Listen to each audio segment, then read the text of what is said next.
ஏல நம்ம நாட்டுல ஒரு பீடை ஒண்ணு சித்திக்கிட்டே வந்துகிட்டு இருக்குல்ல, ஒரு சல்லிப்பே. நான் பைக்கு ஓட்டுதே, நான் பைக்ல ரேஸ் போறேன், நான் பைக்ல பிக்கப் பண்ணிக்கிட்டு போறேன், நான் நடு ரோட்ல தான் வேகமா போவேன், என்ன பார்த்து எல்லாரும் வேகமா போங்க அப்படின்னு சொல்லிக்கிட்டு நிறைய பேர் வாழ்க்கையில மண்ணலி ஓட்டுது. நிறைய பேர் வீட்டுல குடிக்க கஞ்சிலாம ஆக்கிச்சுது. நிறைய பெத்தவங்கள அழ பண்ணிச்சுது. இந்த குரங்கு இப்ப கைய சும்மா இருக்காம என்ன பண்ணுது? வேற யாரும் இல்ல, டிடிஎஃப் வாசை.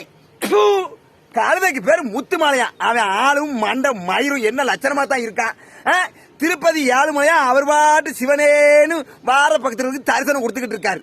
அவரை போய் டிஸ்டர்ப் பண்ணுது இந்த குரங்கு. இந்த குரங்கு இன்னும் வாயில ஏழுமலையா மண்ணலி போடுறதா இல்லையான்னு பாருல. இவன் ஸ்டேஷன் உள்ள போனா ஏதோ பிக்னிக் போயிட்டு வர மாதிரி முழுசால வெளியே வாரான். இவன் கை காலில் மாவு கட்டு போடுற மாதிரி வெளியே அனுப்புனால இவன் அடுத்து இந்த மாதிரி சலித்தனம் பண்ணாம இருப்பான். இனி அடுத்து ஸ்டேஷன் உள்ள போனா மாவு கட்டு போடுற மாதிரி வெளியே அனுப்புங்க, அப்பதான் அமைக்கிட்டு இருப்பான்.